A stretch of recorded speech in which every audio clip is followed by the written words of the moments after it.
Nós vamos fazer a leitura, Mateus capítulo 17, verso 14 ao 23.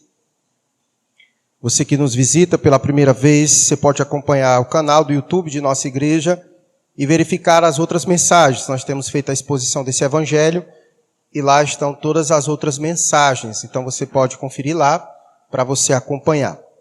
Mateus capítulo 17, hoje dos versos 14 ao 23. Nós vamos ler na versão ARA, mas aí eu queria que o pessoal aí atrás da mídia ficasse atento, que eu quero depois comparar com outras versões alguns textos, tá bom? Vai nos dizer assim a palavra de Deus. E quando chegaram para junto da multidão, aproximou-se dele um homem que se ajoelhou e disse: Senhor, compadece-te do meu filho, porque é lunático e sofre muito, pois muitas vezes cai no fogo e outras muitas na água. Apresentei-o a teus discípulos, mas eles não puderam curá-lo. Jesus exclamou: ó geração incrédula e perversa, até quando estarei convosco? Até quando vos sofrerei? Trazei-me aqui o menino. E Jesus repreendeu o demônio, e este saiu do menino. E desde aquela hora ficou o menino curado. Então os discípulos, aproximando-se de Jesus, perguntaram em particular: por que motivo não podemos nós expulsá-lo? E ele lhes respondeu: por causa da pequenez da vossa fé. Pois em verdade vos digo que, se tiverdes fé como um grão de mostarda, direis a este monte: passa daqui para acolá, e ele passará. Nada vos será impossível. Mas esta casta não se expele senão por meio de oração e jejum. Nós vamos orar e nós vamos aproveitar também e orar por alguns irmãos que estão enfermos. Esse período, vários irmãos retornaram a ficar gripados, outras doenças, e nós vamos aproveitar também para orar por eles que estão nos acompanhando em suas casas. Vamos orar. Deus querido, queremos te agradecer por esse tempo aqui presente, de estarmos reunidos, louvando e adorando o Senhor. Esperamos que o Senhor tenha recebido de nós aqui a nossa adoração, os nossos louvores, e pedimos ao Senhor que nos instrua mediante a sua preciosa palavra, que o teu Espírito Santo traga iluminação à nossa mente, nos ajudando a toda a compreensão. Pai, queremos neste momento também rogar ao Senhor pelos nossos irmãos que gostariam muito de estar aqui, mas por motivos de saúde não puderam. Queremos pedir ao Senhor que estenda a tua poderosa mão, que o Senhor restaure a saúde desses irmãos, de modo que eles possam estar aqui o quanto antes, adorando e cumprindo a expectativa do Senhor, de estar reunido com seus irmãos, congregando, adorando, cultuando ao Senhor. Rogamos a Deus também por aqueles que, por motivos triviais, decidiram ficar em suas casas. Deus, desperta esses irmãos para a importância e o valor de estar aqui, entendendo o momento aqui especial, de estarmos reunidos e de ouvir o Senhor falar conosco. Nos abençoa, Deus, neste momento de exposição da tua palavra. Assim nós oramos no nome de Cristo Jesus. Amém. Amém? Você que vem acompanhando conosco, você bem sabe que Mateus ele vem tentando nos ajudar a compreender uma linha de tempo, de eventos que vem ocorrendo. Esse fato aqui, que nós lemos, a cura de um jovem possesso, ela é narrada pelos 3 evangelhos sinóticos, que é Mateus, Marcos e Lucas. E todos eles apresentam esse fato e esse relato após o momento da transfiguração, que foi exatamente o sermão do domingo anterior, aquele momento em que Jesus sobe do monte e ali ele revela parte da sua glória aos seus discípulos no monte. Pois bem, se você der uma olhada nesse versículo 14, na versão NVT, coloca para nós aí, o versículo 14 na versão NVT. Na ARA, ele já diz assim: e quando chegaram para junto da multidão, ele já parte desse pressuposto. Mas se você der uma olhada no versículo 14, na versão NVT, ou em alguma outra versão, ele vai dizer, ao pé do monte. Então você percebe que ele quer uma linha novamente de continuidade. Jesus tinha subido ao monte, e nós vimos que no verso 9, o texto diz que ele desce, ele começa a descer do monte, E agora o que acontece embaixo acontece ao pé do monte. Então Jesus desce literalmente. Então o que ocorreu no capítulo 17, começo, Jesus sobe ao monte, ocorre o processo da transfiguração. Jesus começa a descer, ainda é descrito no verso 9. E o que acontece agora, essa narrativa que nós acabamos de ler, ela ocorre ao pé do monte. Jesus desce e assim que ele desce, ele se depara imediatamente com essa situação, com essas circunstâncias. Lucas também, no capítulo 9, verso 37, ele também, que narra esse episódio, vai dizer exatamente isso, que isso ocorre no pé do monte. Mas, antes de nós irmos para a exposição do texto, eu quero meditar com vocês primeiro sobre a relevância desse fato na linha de tempo que Mateus quer nos apresentar. Lembra? Jesus vinha tratando com seus discípulos sobre alguns aspectos que a gente vai já lembrar aqui, e de repente Jesus sobe ao monte com seus discípulos, traz outras instruções, e nós vimos como isso estava ligado. Jesus pega seus discípulos e leva ele no monte, porque dá ainda continuidade àquilo que ele está ensinando aos seus discípulos, e quando desce, isso que ocorre aqui está também intrinsecamente ligado a tudo que Jesus vem ensinando aos seus discípulos e que vem ocorrendo. O ponto central de toda essa linha temporal que Mateus quer nos ensinar é o versículo 21 do capítulo 16.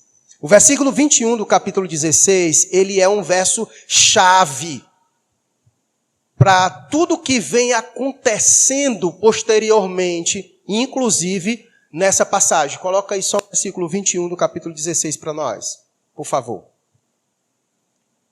Que é aquele momento, que daquele momento em diante, Jesus começou a falar claramente aos seus discípulos que era necessário que ele fosse a Jerusalém e sofresse muitas coisas terríveis nas mãos dos líderes do povo, dos principais sacerdotes e dos mestres da lei. Que ele seria morto, mas no terceiro dia ele ressuscitaria. Ponto. Esse é o ponto-chave, certo? Então, o ponto central de toda a ligação dessa linha temporal que Mateus quer trabalhar é esse verso 21 do capítulo 16. Então, ele vem ensinando seus discípulos isso, desde o capítulo 16. Ele vem, então, ensinando essa verdade de que era necessário ele ir para Jerusalém para morrer, mas também para ressuscitar. Então, o que tem a ver, nós vimos isso no começo do capítulo 17, o que essa verdade tinha a ver com o fato de Jesus ter subido ao monte com seus discípulos, e nós vimos a ligação disso, e agora nós vamos ver a ligação que tem dessa verdade do verso 21, de que Jesus é necessário que ele morra e ressuscite. Tanto é que nós vamos já chegar, mas veja o verso 22 e o 23, que é o que encerra essa perícope que nós acabamos de ler. Jesus vai estar falando de novo sobre o quê? Dê uma olhada aí. Ele vai estar falando de novo sobre o quê?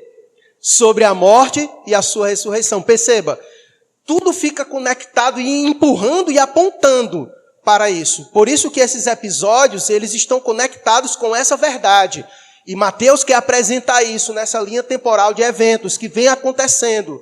E Jesus ensinando seus discípulos e aplicando essas verdades. Portanto, o ponto central dessa história aqui, que nós acabamos de ler, do verso 14 ao 23, é a seguinte: Jesus tem que morrer e vencer a morte para nos libertar do pecado e do império de Satanás. E a prova disso é, olha o que acontece com esse rapaz. Percebe o que ele quer ensinar aos seus discípulos? Então, o ponto central é a morte e ressurreição de Jesus Cristo. O que tem a ver com esse relato? A verdade é isso. Jesus tem que morrer e vencer a morte para nos libertar, não somente do império do pecado, mas também do império de Satanás. Do império de Satanás. Porque, segundo as Escrituras, todos nós, outrora, éramos filhos de quê? Não tenha vergonha, não. Todos nós éramos filhos de quê mesmo? De Satanás. É isso. É isso. Certo? Não sou eu que estou dizendo. É João quem diz e as Escrituras quem diz. Paulo vai dizer que nós éramos filhos da ira, João vai mais pesado, é filho do diabo e pronto. Né? Porque não existe ninguém sem paternidade. Ou é filho de Deus, ou é filho do maligno. Ou é filho de Deus, ou é filho do maligno. Então, ninguém nasce sem paternidade. Nós nascemos já, por natureza, filhos do maligno. E quando encontramos a Cristo, nos tornamos filhos de Deus. A saber os que creem em seu nome. João 1, versículo 11 e 12. Ok? Então, a verdade central que permeia toda essa história é essa. A morte e a ressurreição de Jesus Cristo. Ligando a esse ponto, a esse fato, por que ela é importante para a compreensão desse fato? É que Jesus tem que morrer e vencer a morte para nos libertar do pecado e do império de Satanás. E ele desce ao pé do monte, ele vai mostrar isso na prática. Olha o que já acontece. Olha como Satanás, o que ele faz na vida das pessoas. Olha a sua atuação. Percebe como é necessário eu morrer e ressuscitar, porque eu preciso vencer não só a morte, mas também o império de Satanás. Você percebe? Então, é essa a importância. É necessário Jesus morrer e ressuscitar para poder vencer não só o pecado, para nos libertar do pecado, mas também do império de Satanás. Por isso esse relato está aqui, para nos mostrar que Jesus é o único que pode nos livrar do diabo e vencê-lo. E esse relato começa assim. Vejamos, eu vou narrar esse relato não só na perspectiva de Mateus.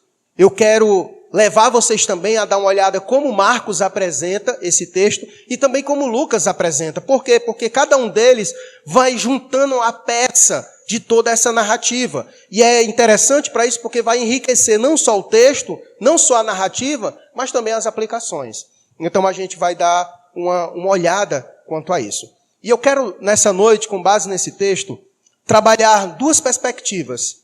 Primeiro, a perspectiva do homem e do seu filho, o pai e o seu filho, e depois eu quero trabalhar a perspectiva de Jesus e os seus discípulos. Basicamente, essa história, ela gira em torno disso. Do homem e do seu filho, e de Jesus e dos seus discípulos. Então, quero começar com a perspectiva do pai e do filho, do homem e do seu filho.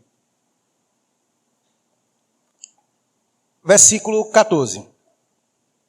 E quando chegaram para junto da multidão, aproximou-se dele um homem que se ajoelhou e disse: Senhor, compadece-te de meu filho, porque é lunático e sofre muito, pois muitas vezes cai no fogo e outras muitas na água. Essa não é a primeira vez que nós vemos um drama familiar. Um homem está procurando Jesus por causa da situação do seu filho.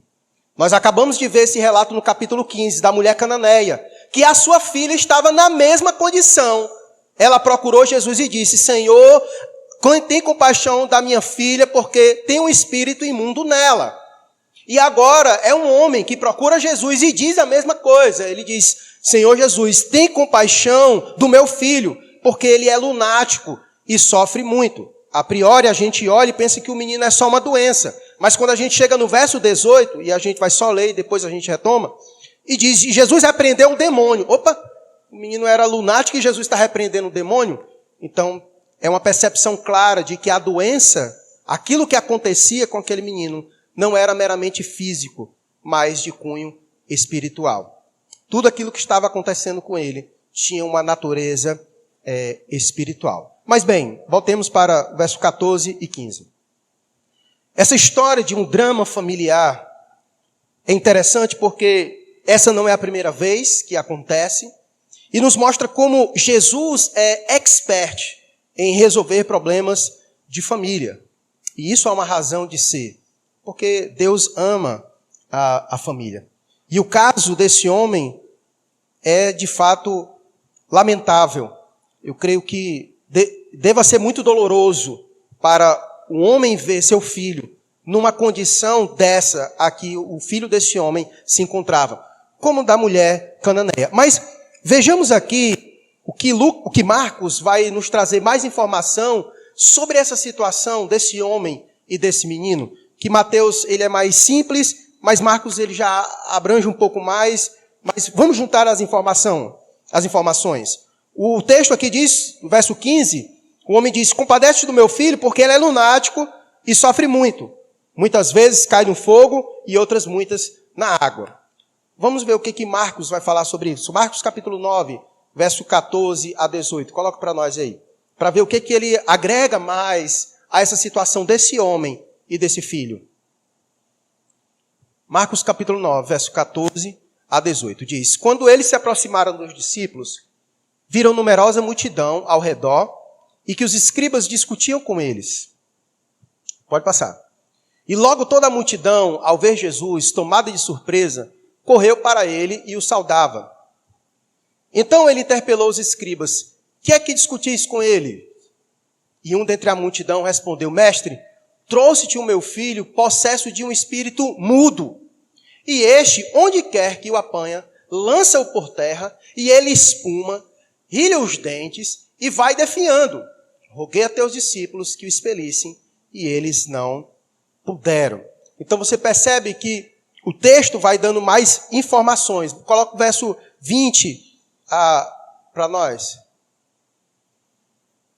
E trouxeram-lhe, quando ele viu a Jesus, o espírito imediatamente o agitou com violência. E caindo ele por terra, revolvia-se espumando. Perguntou Jesus ao pai do menino: há quanto tempo isto lhe sucede? Desde a infância, respondeu. E muitas vezes o tem lançado no fogo e na água para o matar. Mas se tu podes alguma coisa, tem compaixão de nós e ajuda-nos. Ao que lhe respondeu Jesus: se podes, tudo é possível ao que crê. E imediatamente o pai do menino exclamou com lágrimas: eu creio, ajuda-me na minha falta de fé.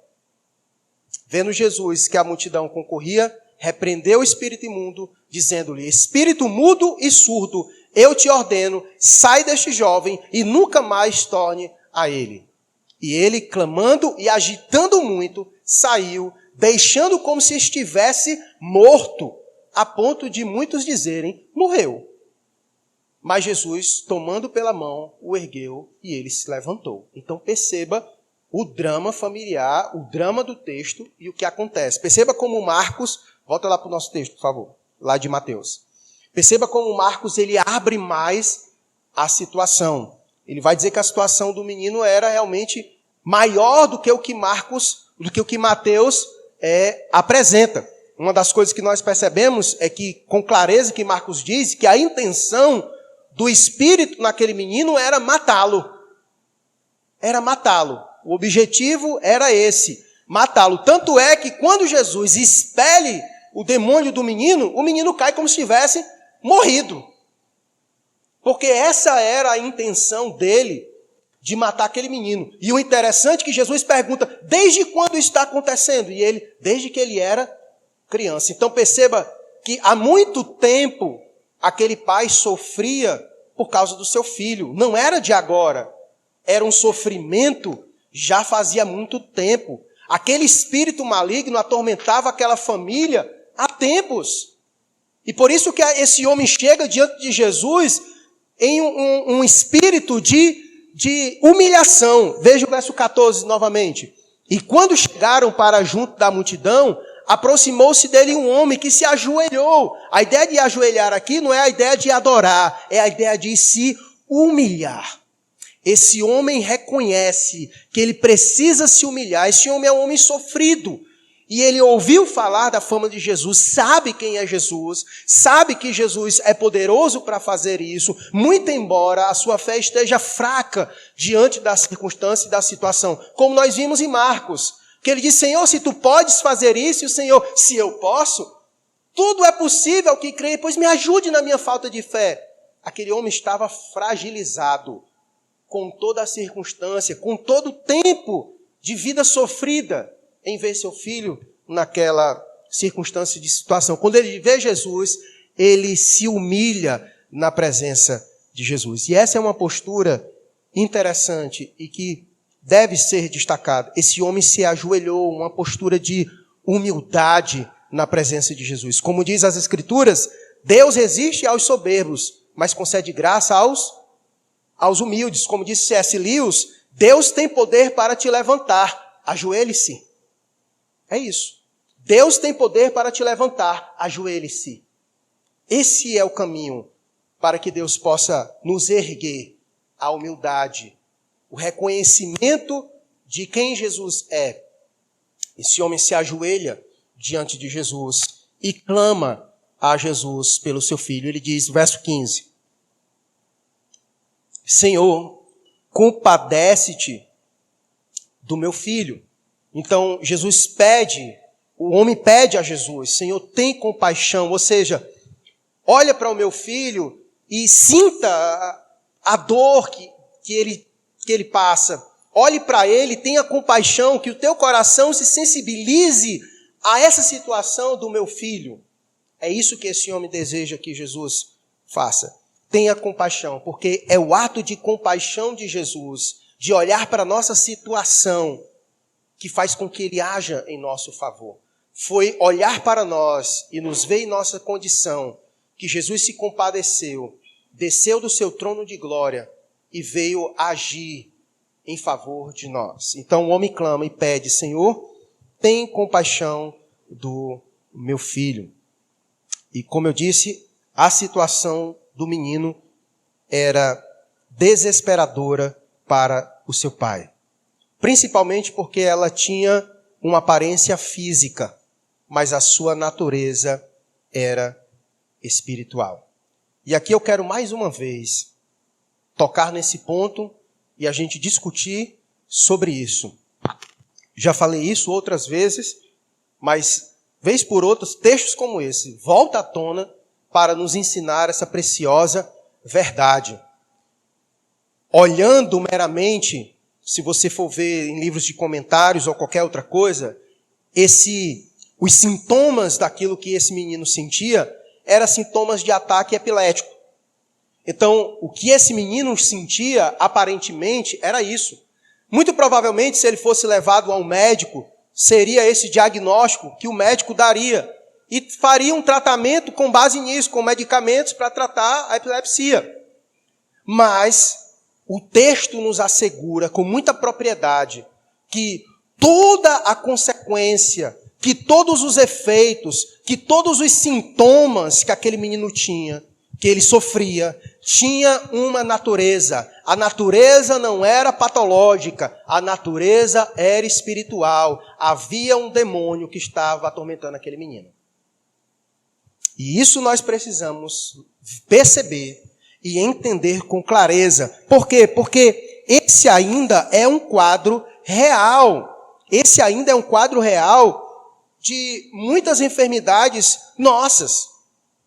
Não se deixe enganar por essa cultura extremamente patológica em nossos dias, que tem uma tendência extremamente precoce de diagnosticar as pessoas com patologias, e empurra remédio para as pessoas, quando na verdade, muitas vezes os problemas são espirituais e não tem remédio no mundo que vá curar. Um descrente enxergar isso, tudo bem. O problema é quando nós entramos e enfiamos o pé nesse caminho. Quando nós achamos que os nossos problemas são totalmente patológicos, tomou remédio e está curado e está resolvido o problema. Quando muitas vezes não. Quando muitas vezes não. E parece que falar isso em nossos dias soa meio anti-intelectual. Mas é isso que as Escrituras nos ensinam. É isso que essa história nos ensina. É isso que essa história nos ensina. Perceba que o homem, em momento algum, disse no texto que o seu filho estava padecendo por um espírito. Ele não disse. Ele disse, meu filho é lunático e sofre muito. Há momentos em que ele cai no fogo e outras na água. Mas Jesus foi quem disse. Mas foi Jesus quem disse. Nós muitas vezes não temos essa percepção espiritual, porque muitas vezes os nossos olhos, eles já estão encobertos por essa escama meramente física e patológica sobre todas as coisas. Por isso, eu sempre digo, antes de fazer qualquer coisa, ore. Ore. Busque direção em Deus. pode ser que a raiz de grande parte dos problemas e das adversidades da sua vida sejam espirituais. E você está procurando médico quando deveria procurar Jesus em oração. Mais uma vez, e aqui, lembre-se, eu não estou dizendo que você não deve procurar médico. Por favor, tenha bom senso. Não estou dizendo isso. O que eu estou dizendo é o que o texto está dizendo. Que o que esse menino sofria não era algo meramente físico, era espiritual. E precisamos considerar isso. Ou os irmãos acham que não, que nós hoje não padecemos de enfermidades de cunho natureza espiritual. Ou todos eles realmente são de naturezas físicas, patológicas, e que tomamos remédios e ficamos curados. Você sabe bem disso, que isso não é verdade. Mas às vezes a gente vive sem acreditar nisso. Às vezes a gente vive sem acreditar nisso. Por isso, seu primeiro passo, antes de confiar em homens, em médicos, você precisa confiar em Jesus. Ele é que tem o diagnóstico perfeito sobre as nossas vidas. Médico algum vai poder fazer um raio-x desse. Médico algum vai ter a capacidade de fazer isso. Por melhor que seja o laboratório que você vá. Mas somente Jesus tem a capacidade de fazer um diagnóstico completo. Não só físico, mas da nossa alma, do nosso espírito. Só Ele é capaz de fazer isso e dizer com precisão qual é a raiz do nosso problema. Qual é a raiz do nosso problema? E como nós devemos tratar a raiz do nosso problema? Então, o texto ele é categórico, claro, quanto a isso. O que é físico, é físico. E o que é espiritual, é espiritual. Cada caso tem sua forma específica de tratamento. E a gente precisa ter percepção, sensibilidade para compreender todas essas coisas. Essa história ela é triste porque esse demônio atormentava esse jovem desde a sua infância. Perceba, desde a sua infância. Menino pode ficar possesso? O texto está dizendo o quê? Sim! Sim! Então tome cuidado. Que nem todas as doenças dos nossos filhos pode ser meramente doença. Pode ser espíritos atormentando os nossos filhos. O texto é quem está dizendo isso, não sou eu mais uma vez. Jesus perguntou àquele homem, desde quando o teu filho passa por isso? Desde a infância. Ou seja, desde cedo, o maligno atormenta esse menino. Então tenha cuidado, muitas vezes, com o julgamento precoce de dizer que o menino tem alguma doença, quando pode ser de cunho espiritual. Quando pode ser físico, mas também pode ser de cunho espiritual. E você não pode desprezar, em hipótese alguma, essa realidade. Você entende a importância de nós cuidarmos dos nossos filhos? Você está entendendo agora a importância? Você entende a importância de nós cuidarmos dos nossos filhos? O demônio aqui não brincou não. Desde cedo estava atormentando esse menino. Por isso é nossa responsabilidade cuidar dos nossos filhos em oração. Educá-los no Evangelho. Proteger os nossos filhos espiritualmente. É isso. Ou nós fazemos isso, ou os deixamos vulneráveis. Porque enquanto eles não receberem Cristo, eles são o quê? Descrentes. Eles são o quê? Casa vazia. Enquanto eles não receberem Cristo, enquanto eles não forem habitação do Espírito, eles são casa vazia. Tão quanto um adulto, e são vulneráveis. Por isso que a recomendação de Jesus é, pregue o Evangelho a toda criatura, inclusive ela, e ele diz, olha, deixai vir a mim as criancinhas. Ai daquele que impede eles de virem a mim. É pior que tivesse amarrado uma pedra e se afogado, do que impedir elas de virem a mim. Mas muitas vezes nós fazemos isso. Nós somos uma pedra de tropeço na vida das crianças. Nós não os guardamos. Nós não oramos com elas. Nós não ensinamos o Evangelho. Nós não educamos elas na caminhada cristã. Aí quando os nossos filhos se tornam adultos, quando estão perdidos, nós queremos chorar. Mas nós falhamos. E nós vamos ver isso no capítulo 18, que é o próximo capítulo. Estamos já chegando. Então, perceba a seriedade com que a gente deve olhar as coisas. o maligno, ele destrói lares, ele destrói famílias. Ele não somente separa casais, mas ele também ataca as crianças, ele ataca os filhos. Essa situação é exatamente isso. No capítulo 15, nós vimos a mulher cananeia indo a Jesus porque sua filha estava com um espírito imundo. E agora o homem vai a Jesus porque seu filho está com um espírito imundo. Perceba, os dois casos, não foram os cônjuges que foram atacados diretamente, mas foram seus filhos. Mas foram seus filhos que foram atacados diretamente. Mas aqui também tem uma percepção interessante sobre o texto. Perceba a preferência, tanto do texto do capítulo 15, quanto aqui do capítulo 17.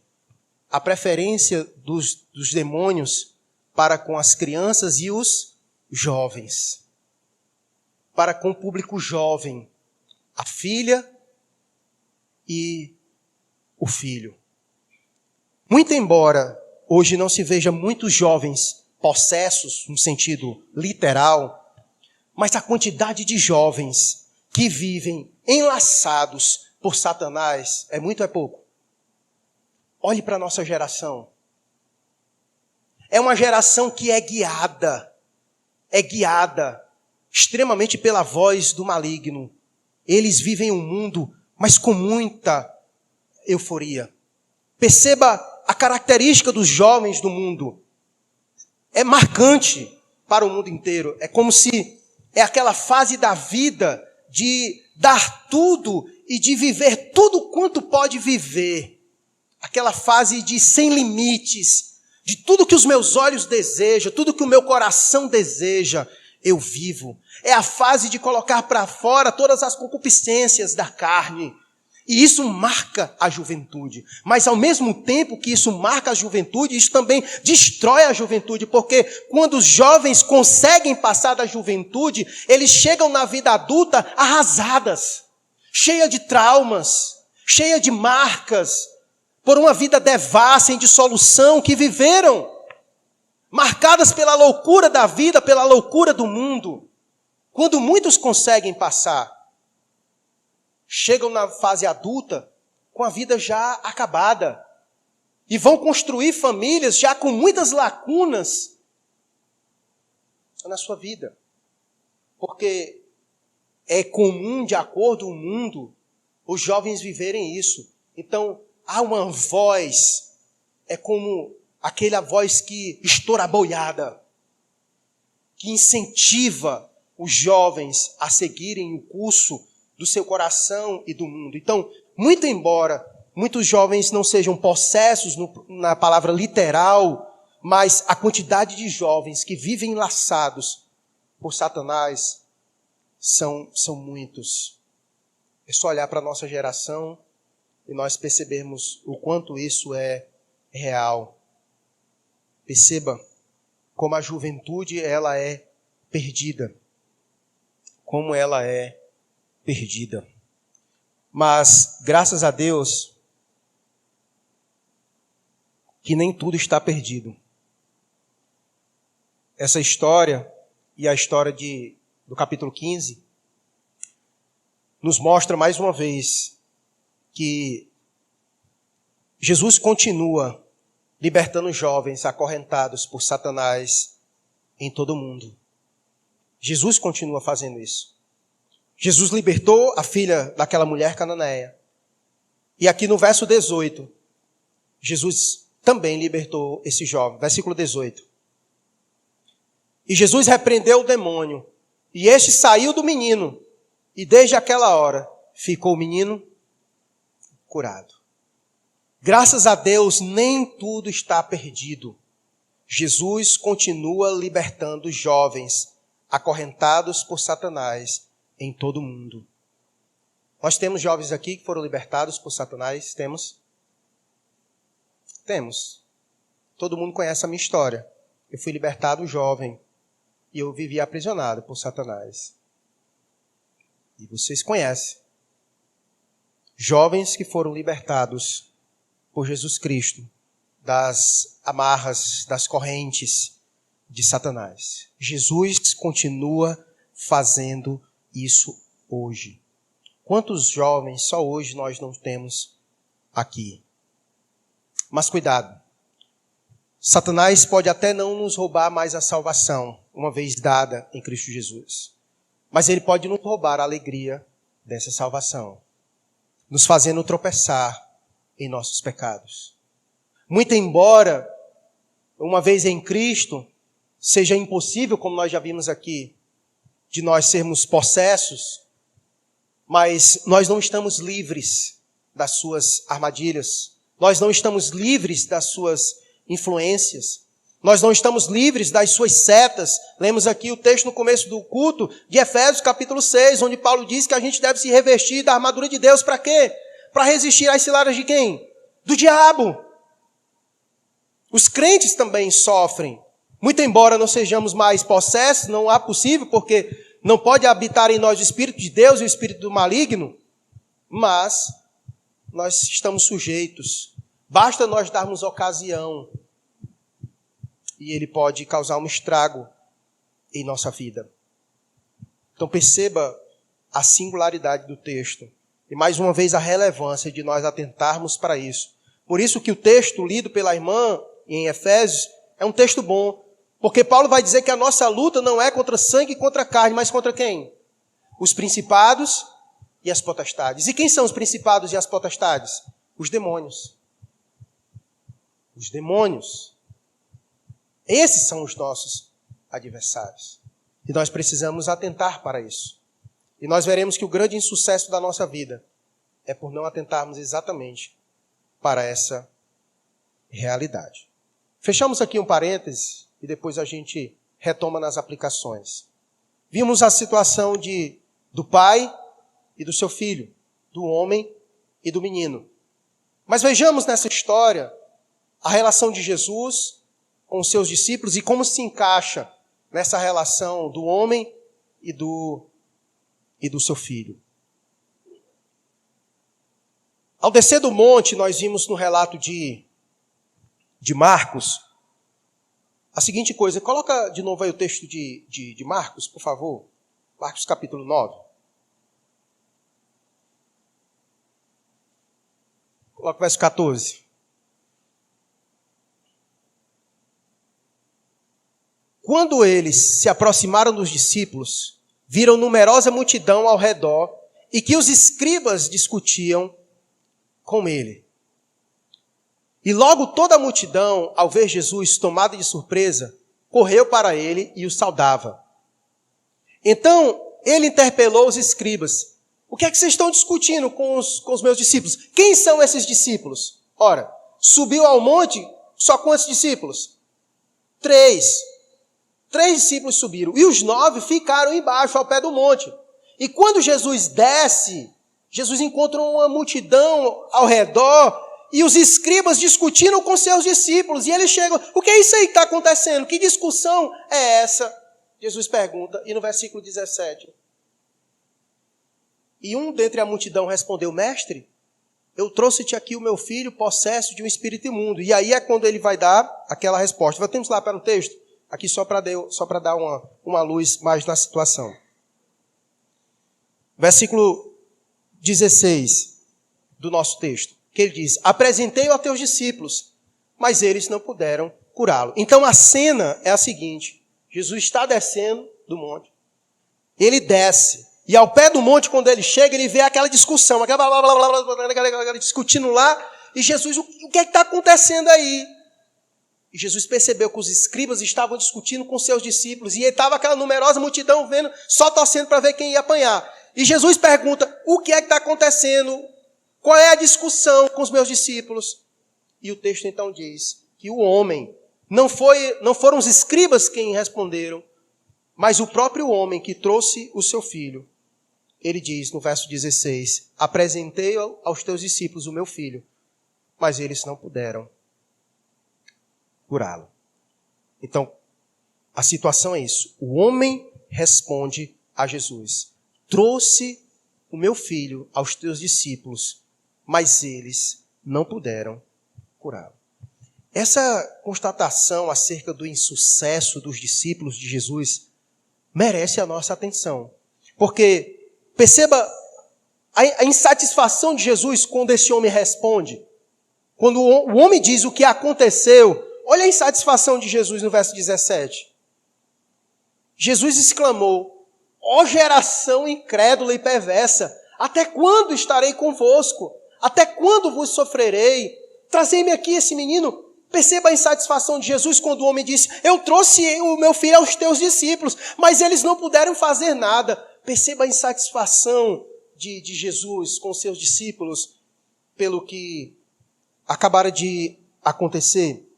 E essa constatação acerca do insucesso dos discípulos, ela nos chama a atenção pela seguinte coisa. Você lembra o que aconteceu no capítulo 10 de Mateus?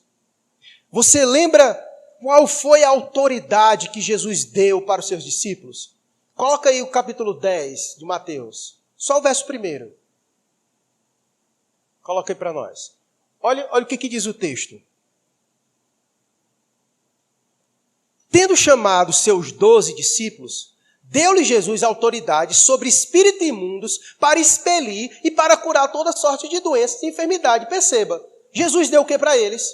Autoridade para fazer o quê? Para expelir espíritos imundos. O homem trouxe o seu filho para eles e eles fizeram isso. O que foi que aconteceu? Percebe porque Jesus está chateado com eles? Jesus deu autoridade para eles para fazerem isso, mas eles não fizeram. E o homem disse: eu trouxe aos teus discípulos, mas eles não puderam fazer nada com ele. A reação de Jesus não podia ser outra, porque ele já dera essa autoridade aos seus discípulos para fazer isso. Mas aqui não acontece. Então uma pergunta óbvia do texto é: o que ocasionou esse insucesso? O que ocasionou esse insucesso para que eles não pudessem ter conseguido fazer isso? O texto, verso 17, ele vai nos dar essa resposta. Vamos ler do verso 17 até o versículo 21. Jesus exclamou: ó geração incrédula e perversa, até quando estarei convosco? Até quando vos sofrerei? Trazei-me aqui o menino. Verso 19, que a gente já leu o verso 18, né? Verso 19. Então os discípulos, aproximando-se de Jesus, perguntaram em particular: por que motivo não podemos nós expulsá-los? Nem ele estava entendendo. Porque Jesus já havia dado autoridade para eles e eles é como se tivesse batido o catolé.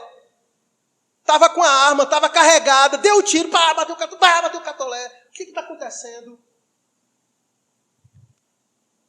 Nem ele estava entendendo o que tinha acontecido. Será que molhou? E eles perguntaram: por que motivo não podemos nós expulsá-lo? E Jesus vai responder no verso 20. E ele lhes respondeu: por causa da pequenez da vossa fé. Pois em verdade vos digo que, se tiverdes fé, como um grão de mostarda, direis a este monte: passa daqui para acolá, e ele passará. Nada vos será impossível.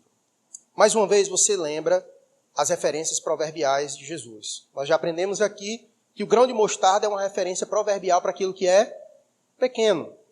E o monte, uma montanha, é um elemento proverbial para falar sobre algo que é grande. Então ele usa uma comparação do que é pequeno e do que é grande. Então ele quer dizer que a menor fé, a menor referência de algo pequeno, que é o grão de mostarda, é capaz de fazer algo grande, que é mover o monte, que é mover a montanha. Certo? Então, o que Jesus quer dizer que aconteceu com seus discípulos? Muito embora as nossas traduções ela use essa palavra e essa referência de dizer por causa da pequenez da vossa fé, mas no texto original ele não quer tratar sobre essa ideia de tamanho, porque seria contraditório daquilo mesmo que Jesus está dizendo. Porque os seus discípulos têm fé, e a menor fé é capaz de fazer algo muito grande. Então, a questão aqui não é a questão do tamanho, mas é da qualidade. É isso que é a discussão do texto e que as traduções, infelizmente, não são precisas quanto a isso que Jesus está querendo dizer. O fato é a qualidade da fé. Portanto, e aqui eu quero trazer uma aplicação interessante para nós. Fé não é recitar palavras mágicas, mas relacionamento com Deus. Você pode fazer a oração mais linda do mundo. Você pode usar as palavras mais belas possíveis. Você pode citar o nome de Jesus, Jesus, soberano, majestoso, e nada acontecer. Porque não se trata de recitar palavras de uma forma, de um código secreto. Não é isso. Fé tem a ver com relacionamento. Com relacionamento. Os discípulos disseram para aquele espírito, sai, vai embora, usar as palavras, abacadabra, tentaram usar todas as palavras, mas não rolou.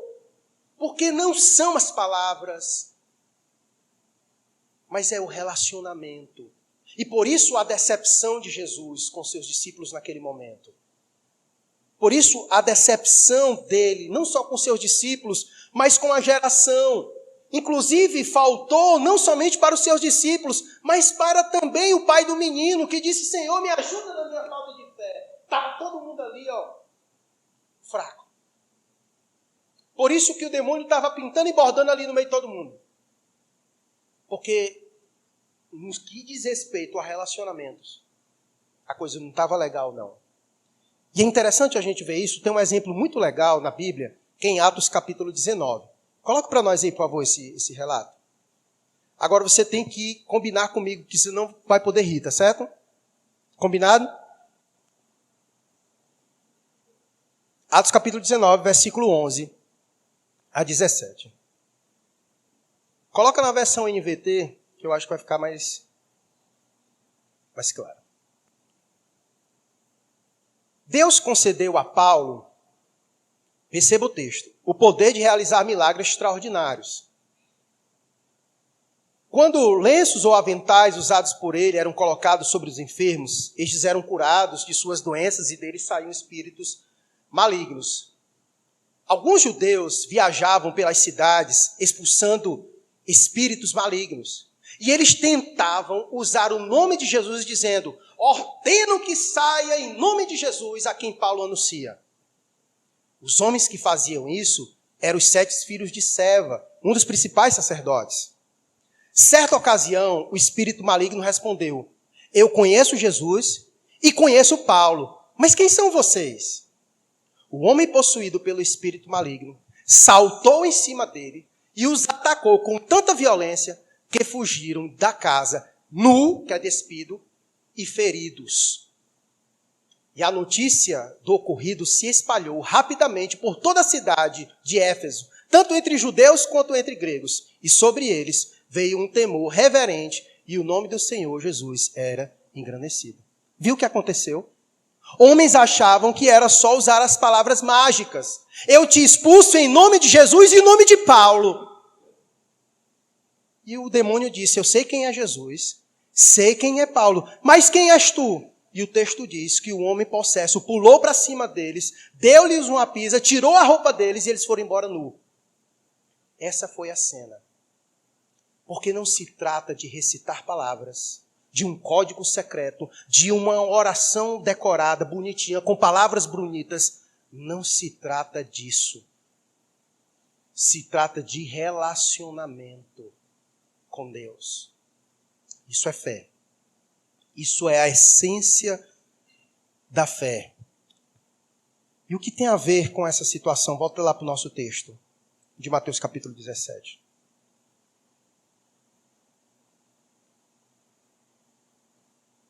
O que aconteceu com os discípulos? O que aconteceu com os discípulos?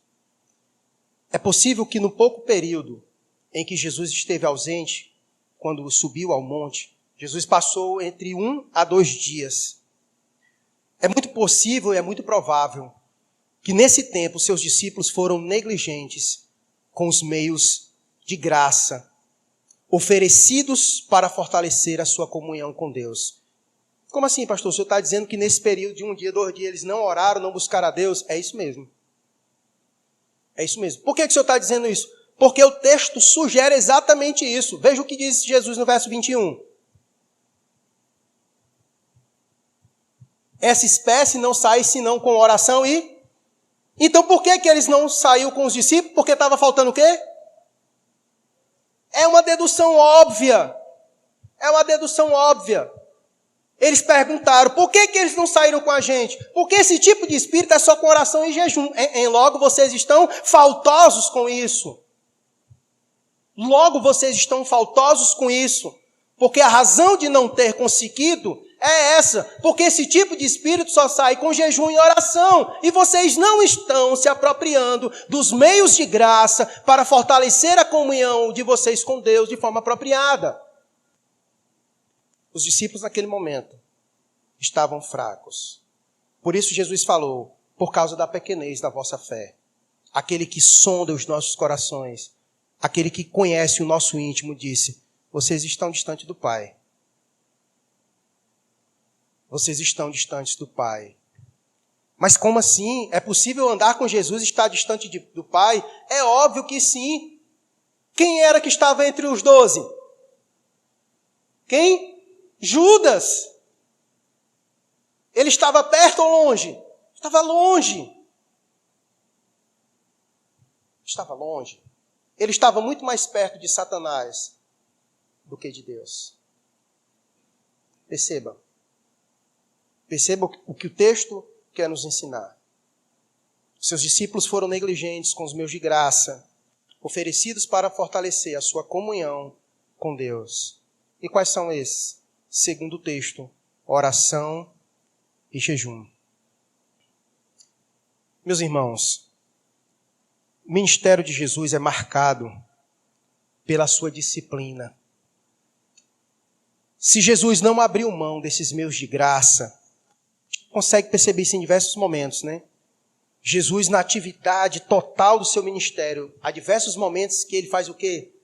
Se isola para orar. A gente pega o capítulo 4 de Mateus e vê Jesus jejuando quantos dias? 40 dias. Se a gente olha para Jesus e vê que ele não abriu mão desses meios de graça, quem somos nós para presumirmos que podemos fazer isso? Os nossos insucessos espirituais se dá em maior medida pela nossa negligência. É a coisa que a gente mais escuta, ora, lê a Bíblia, busca a Deus, e são exatamente essas coisas que nós somos mais negligentes, mas queremos ter sucesso espiritual. Queremos vencer as batalhas espirituais, queremos fazer cobertura espiritual para os nossos filhos. Não dá. Não dá. Porque o poder não está em nós. O poder não está nas palavras. Mas o poder está na relação com Deus. Isso é vida piedosa. Você entende que o poder não está na oração bela que você faz, mas está na intimidade com Deus. Na intimidade com Deus. E é exatamente isso que o texto está querendo nos ensinar. Que grande parte do insucesso da nossa vida se dá pela nossa negligência. Lembra o que Jesus disse mais adiante aos seus discípulos? Orai e vigiai para que não entreis em tentação. Jesus vai dizer isso mais na frente. E em diversos momentos diz isso para os seus discípulos. Não abra mão dos meios de graça. Ore e vigie, porque senão vai entrar em tentação. Há momentos em que Jesus diz para Pedro, Pedro, eu tenho orado ao Pai pela tua vida, porque Satanás quer peneirar a tua vida. Abrir mão, ser negligente com os meios de graça, é abrir porta para que o maligno entre em nossa casa, ataque nossos filhos, ataque nossa vida, acaba com nossa vida, nossa família. Não brinca não. Porque Pedro disse que o maligno é como um leão que vive ao nosso derredor. E nós vacilando, brincando, negligenciando, cuidando muito mais do nosso corpo físico em detrimento do nosso corpo espiritual. E por isso que estamos na mazela e achamos que é tomar um Dorflex que a gente vai ficar bom e curado.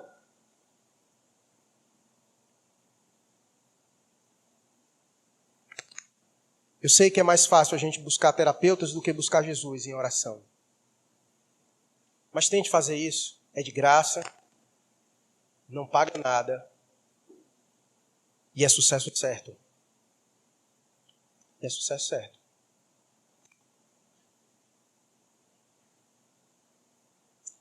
Vejamos o versículo 22 e 23, para a gente caminhar aqui para o fim. Reunidos eles na Galileia, Disse-lhe Jesus: o Filho do Homem está para ser entregue nas mãos dos homens, e eles o matarão, mas ao terceiro dia ressuscitará. Então, os discípulos se entristeceram grandemente. Eu não sei nem o que dizer desse versículo 23. Então os discípulos se entristeceram grandemente. Já faz quanto tempo que Jesus está dizendo que ele tem que morrer e ressuscitar? Ele já disse isso algumas vezes, disse. Ele disse que era necessário ele morrer e ressuscitar, não disse? Se Jesus não morresse, Jesus não morresse, nós estávamos fadados ao que mesmo? Por que eles se entristeceram? Se Jesus disse que era necessário isso acontecer, e está repetindo isso inúmeras vezes. Você lembra qual é a espinha dorsal de toda essa linha temporal que Mateus quer apresentar? É a morte e a sua ressurreição. E olha ela aqui de novo.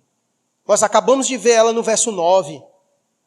No verso 9, coloca o verso 9 aí, ele acabou de dizer para o seu discípulo que estava descendo do monte. Enquanto descia do monte, Jesus lhes ordenou: não contem a ninguém o que viram, até que o Filho do Homem ressuscite dos mortos.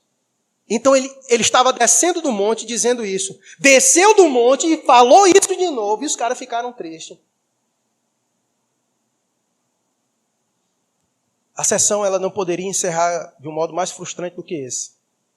Mesmo Jesus tendo dito, repetido e mostrado a centralidade de sua morte e ressurreição, o texto encerra dizendo que eles ficaram entristecidos, mas não foi de qualquer maneira. Perceba o adjetivo que é colocado à palavra.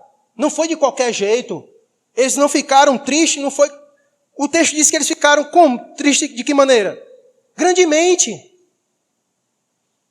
Eles ficaram, mas foi muito triste, não foi pouco, foi muito, muito triste. Grandemente eles ficaram tristes. Infelizmente, essa postura dos discípulos o acompanharão até o momento de Pentecostes, da descida do Espírito Santo. Até lá, nós só veremos frustração e medo entre os discípulos. Quando Jesus fala que vai morrer, quando Jesus morre, lembra quando Jesus morre? Como é que Jesus encontra os seus discípulos quando ele ressuscita? Eles estão como? Os discípulos no caminho do Emaú frustrado. Porque ele disse que ia fazer tudo e não fez nada. Frustrado, reclamando. Porque ele havia morrido e nada tinha acontecido. E de repente Jesus pega os seus outros discípulos, estão tudo trancafiados dentro de uma casa com medo. E por isso que Jesus não podia dizer outra coisa para eles, a não ser shalom, paz, pelo amor de Deus.